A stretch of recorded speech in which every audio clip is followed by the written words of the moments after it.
Welcome back to Villanova Sports Talk here on this Thursday afternoon, cold Thursday, rainy Thursday somewhat. Glad you could join us. As always, David Szczepanski alongside Dominic Richetti here on WXVU Student Radio. Tomorrow is World Radio Day, so if you have a chance to listen to radio tomorrow, always appreciate it. Or today, of course, on Villanova Sports Talk. Joined by Whitey Rigsby. It's a pleasure to be joined by Whitey. We haven't caught up in a little bit, so how are you doing? And thanks so much for joining us today. I'm doing great. It's great to be with you and Dom here today. I always enjoy listening to you guys and spending time with you and seeing you on the road or various places we run into each other. Thanks, so just so you know, I'll give you a compliment too. I don't remember exactly who it was, but it was a media person who was sitting either behind you or in front of you during a broadcast, raved about how good a job you guys did. Oh, wow. Thank you, so Whitey. I appreciate you telling me that. It's very good. And thank you. It's always a pleasure running into you and Ryan as well. So thank you so much. Ryan's one of your people. He was a former student radio broadcast. Yes, he's a WXVU alum. Proud WXVU alum. 100 years ago. I try to calm him down every game if possible. It's not always possible. I don't think Ryan was trying to contain me yesterday in the booth too when Perkins hit that shot. Speaking of the shot and the win, obviously last night, one of the best wins of the season, probably the best win for the Wildcats last night. They now have 3 ranked wins this season at the Finn. It's the first time the Villanova's beat 2 top 10 teams at the Finn in program history. What did Villanova, in your opinion, Whitey, do so well against St. John's last night? Such a physical, tough team that always comes at you with something different, especially the full court press. What impressed you the most? Yeah, well, first, that might be the best win in the Kyle Neptune career. Yeah. In the 3 years he's been here. Now, we had a couple of good wins in the Bahamas and that, but I think on his own, I think that was the most important win. And so I took the St. John's broadcast, who's been there forever before the game also, and he sounded like a guy who's just waiting for the other shoe to drop, because he didn't think they're that good. All they do is win. They just keep on winning, and they don't shoot the ball well. And in today's game, you think shooting's so vitally important. They're not a particularly good three-point shooting team on paper, but you know what they do? They play hard. They play hard. They rebound hard. They defend like crazy. So yeah, they are a good team. But they weren't a team that scared me, because the problem Villanova has, this team, I think, is scoring a lot of points. They play a team that scores 85 points, they're in trouble. But this game was going to be in the 60s or 70s. Certainly, I thought the 60s, and it almost was. So therefore, I thought Villanova have a good opportunity to play. Villanova has been playing so much better defensively the last 5 games. And offensively, Wooga Pop is a different player all of a sudden. And what he's doing is he's going to the basket, showing that incredible athleticism he has. And that opens up his three-point shooting, but he becomes a real danger now. They can't just concentrate and double-team Dixon on everything, because Wooga Pop is just going to go past this guy. Now, you bring up so many valid points, and I think, one thing we sort of noticed about last night, being in the Finn, that crowd, definitely added something. We talked about it earlier, but the Bananas added a little extra spark too. Villanova has now won 3 ranked games of the Finn this season with 2 top 10 wins at the Finn for the first time ever. Why do you think Villanova played so well at home last night and all season long? And is there advantage of playing in the Finn versus Wells Fargo? I mean, the Finn, it's just, they're right on top of you. Over the years, we'd go down to Wells Fargo and you'd have 18 to 22,000 people every game. So that was the way it's been now. I mean, there weren't 6,000 people in the building the other day. It's not a home court advantage when you have 6,000 people in a 20,000 seat arena. At home, we have 6,500. We have the students right on top of you. The crowd's up and down the whole game. It's a much, much better home atmosphere. The record you mentioned is a little bit skewed, because how many times over these many years have we played 2 top 10 teams in the building? Usually that game's downtown. So, but the fact we played Connecticut and St. John's here, good for us. Whitey, you talked about the defense as well, a few minutes ago, and how good they've played. I mean, even when you look at the stats over the past, as you said, few weeks, and the difference between them at home versus away, especially defensively. I mean, even against St. John's, it was a much different story, especially closing out this game. What do you think has kind of been the game changer for Villanova's defense over the past few weeks? Have you seen something that you think Villanova has changed to make them a better defensive team, or just kind of getting used to each other as the season goes along? I think they're getting used to each other as the season goes along, for sure. Again, in this world we live in now with the transfer portal, you play with new guys all the time. Very few of these guys played with each other last year. Dixon and Longino, I guess Longino was hurt most of the time. So it's kind of a new group. They're getting used to play with each other, and people underrate the value of playing with each other defensively. You think how important it is offensively, and it is, but playing together defensively is real important, knowing your teammates' strengths and weaknesses, and you have an inside presence, which we haven't really had since Daniel Echefo. Buwachi can block shots, he plays hard, he tries hard defensively, and he's an inside presence, so therefore, when you're playing defense on the perimeter, if your guy gets past you, there's a good chance you have someone to help you out. As where, again, in the past, you look at, I remember last year at some point in time during the season, I I think we were playing Providence. I forget who we were playing. Their big guy had like 59 block shots. Yeah. Our team had like 29 at that point of the season. So this year we're blocking more shots and more active defensively. But it's really been mostly the last 4 or 5 games. Yeah. It's really stepped up. And Kyle and I, in our pregame talks, we've talked about it. And I think that they're used to playing together, and they realize we have to do X if we want to get to Y, and Y is a win. Now you bring up the new guys, and one big new guy, especially last night, Tyler Perkins off the bench. Hits that game-winning shot. He's had some shooting struggles during the year. Hits that game-winning shot. Hits 4 threes last night against St. John's. Had a big game against Xavier as well. What have you seen from him, not only offensively, but he also picked up 2 steals last night. His defense has looked a lot better as of late as well. What have you made of his game? He's a guy who's in the right place at the right time a lot. Yeah. If you think about things like that. In the Providence game downtown, he had got that layup at the end of the game. He was like 0 for 29 from 3 at one stretch. I think it was 0 for 29 or 1 for 31. But he looks good shooting the ball, even when he misses. Yeah. So I just couldn't quite understand it. I have seen him in the pavilion after games. Yeah. Shooting. Yeah. Working on, he and Morgan Pop are both working Yeah. on their shooting. So it's just repetition. He probably has more confidence now. We had him on after the game last night and after the game the other day down at the Wells Fargo Center. First of all, he's a Dallas Cowboys fan, which I don't Brought that up at the press conference the other day. Yeah, he did. and I said, how are you a Dallas Cowboys fan? He says, well, my dad's from Virginia. I said, That's not. how does that make sense? So anyway, I gave him a go Birds, that we were done with that. But he's a good kid. He's a very cerebral player, and I'm just happy for him. And if you look at, I don't know that we have a player on this team, and it's probably been a while, who catches and shoots as quickly as he does. Yeah. Like that last shot he made last night, Quick that ball was release. barely in his hands. Yes. And he made it, and he looks very good shooting the ball. We've had very good shooters here who did not look good shooting the ball. Yeah. But he really looks good shooting the ball. So I just expected at some point in time that was going to come back around. Yeah. And it really has. I'm very happy for him because Yeah. a basketball player wants to put the ball in the basket. No matter how good they are defensively and all that other kind of stuff they can say, they want to make shots. And he wasn't doing it. I had to depress him a little bit. Yeah. And Coach Neptune always calls him the battery on both sides of the court, defensively and offensively. But, I mean, he had 4 threes against Xavier in that game. Whitey, as a former player, I mean, that has to really get your confidence going. Yeah. Because, I mean, even when you go back and look at that play, that's a really, we were talking about it earlier, that's a really aggressive shot from Perkins with 9 seconds left. And we've seen it kind of the past few games for Villanova, even the past few years. Those shots haven't been falling late for Villanova to close out those games. Brickus had, I would say, a pretty open opportunity there, found Perkins. And, I mean, you just have to think that game against Xavier really got his confidence back to be able to catch and shoot like that. Because there's no, again, I, as a former player, there's no way in God's green earth I would have had the nerve to take that shot when I'm standing next to Eric Dixon or Morgan Poplar or Brickus just got me the ball. And you're right, it's 8 or 9 seconds, but they went really close to the shot clock a couple of times. Yeah. Maybe he's a cerebral player, probably one of the smarter players on this team. Maybe he's thinking, you know what, I don't want this to run out. I have a shot, I have to take it. And he caught and shot right away. And I think it's only because of the confidence he had. After going that long stretch without making shots, he knows he's making shots. He's in a good place right now, and the team has confidence in him. Yeah, I mean, he reminds me a lot of, in terms of getting hot at the right times. I mean, Brenthausen last year would, hit 6 threes in a game, and then, he would lose confidence or lose his shot the next game. But, I think if Tyler Perkins can stay hot for these last few games of the season, Villanova they're going to be in good ways. Dom, it gives them another weapon. Absolutely, especially off the bench. We have Eric Dixon. Okay, he gets 24 points a game, leading scorer in the country. Everybody knows that. They double team him, blah, blah, blah. Okay, now all of a sudden you have Poplar playing differently, using his athleticism, going to the basket more. Well, if you have Perkins too, and also the guy we're overlooking a little bit is Jordan Longino, who's probably good a mid-range shooter. He should play for St. John's. He's a great mid-range shooter. I've never seen. He's not a That's a very good point. But if you talk to the coaching staff, they'd say they'd probably rather him shooting a 3-pointer in a contest than anyone else. Yeah. So, but he's a really good mid-range shooter. So all of a sudden you have 4 guys who now can kind of score for you. So that's a big help. And watching get some rebounds in and around the basket.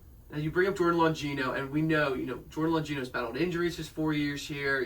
The switch from Jay Wright to Kyle Neptune's got to be a big thing for him. But all season long, he's been probably one of their most consistent players, especially defensively. Offensively, he always seems to get his 10 to 15 points per night.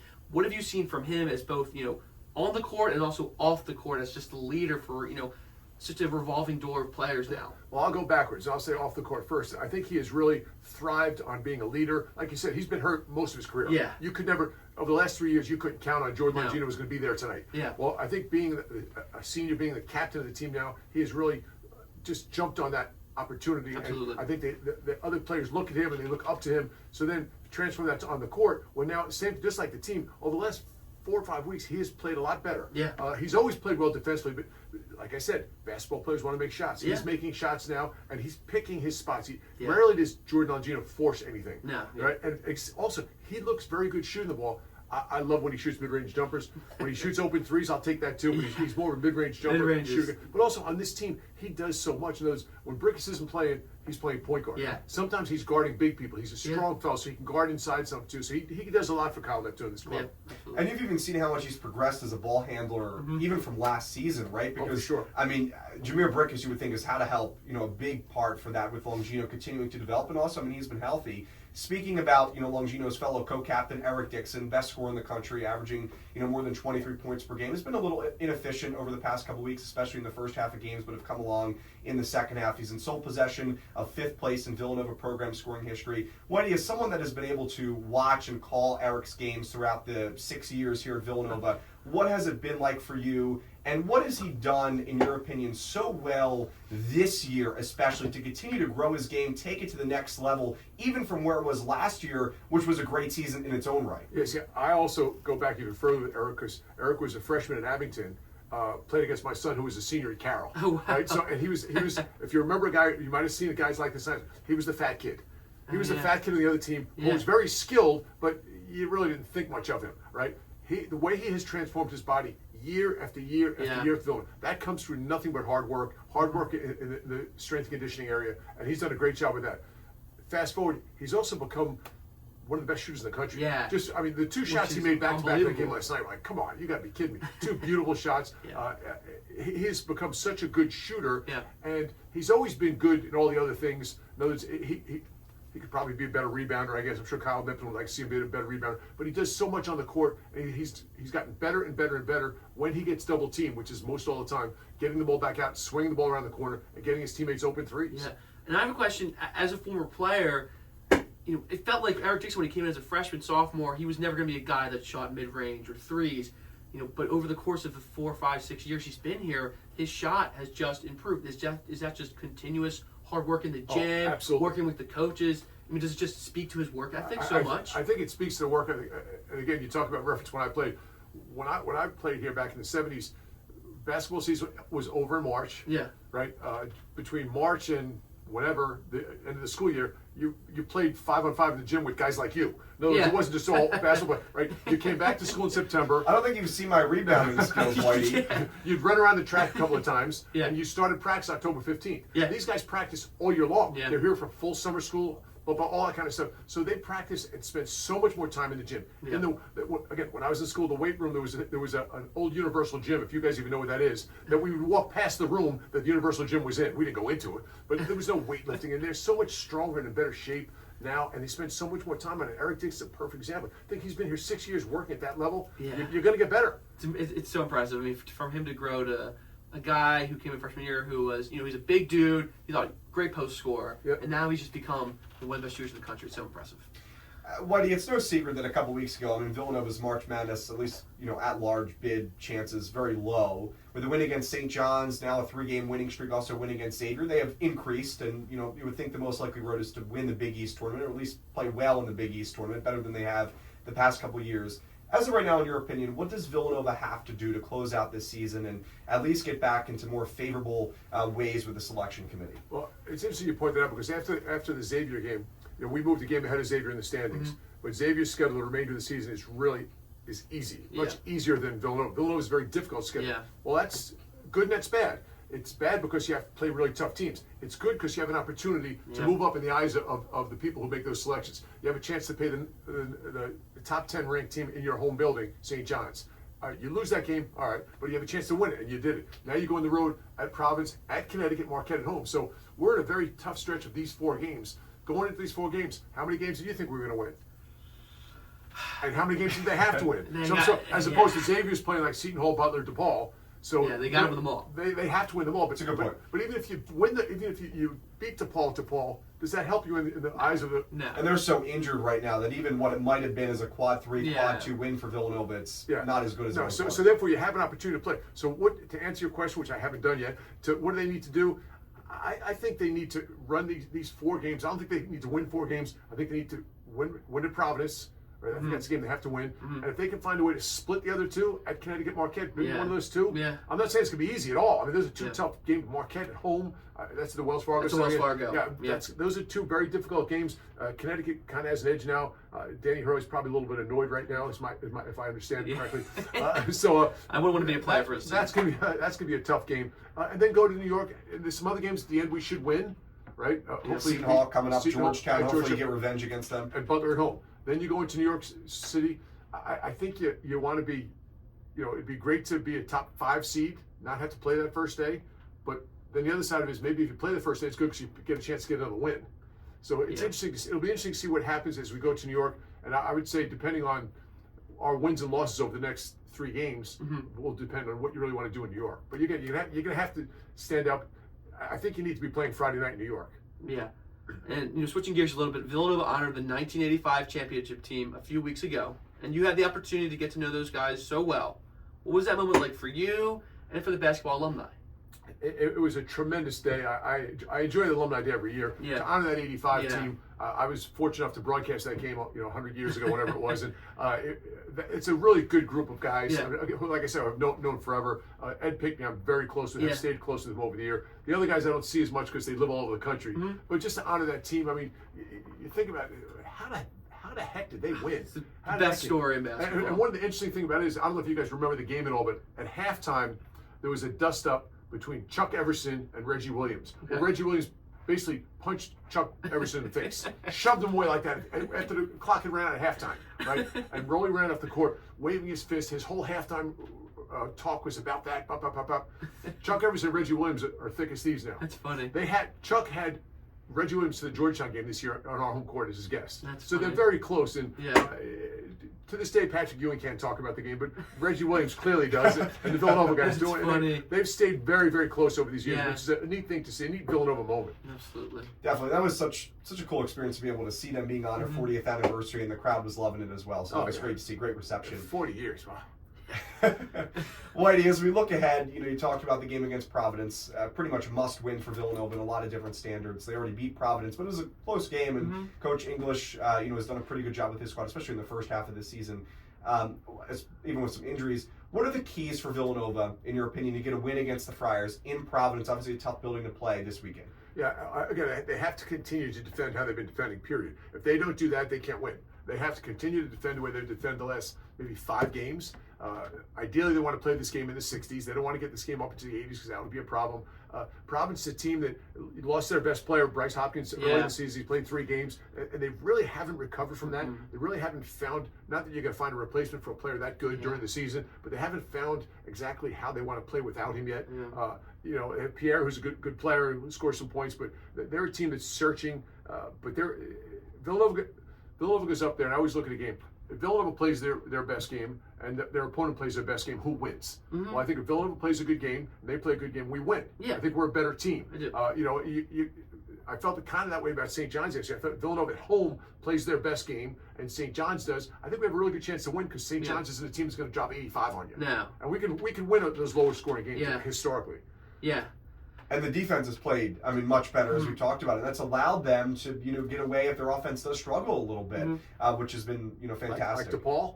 I said to Costa, to me, that was the game. I don't think you played as well defensively, but you played so bad offensively, it almost affected your defense the other way. But and that was a 9 o'clock game, so that was late. that was a late one. I'm sure 4:30 in the morning. Wow. I didn't. I went to Florida, but the team did. Yeah.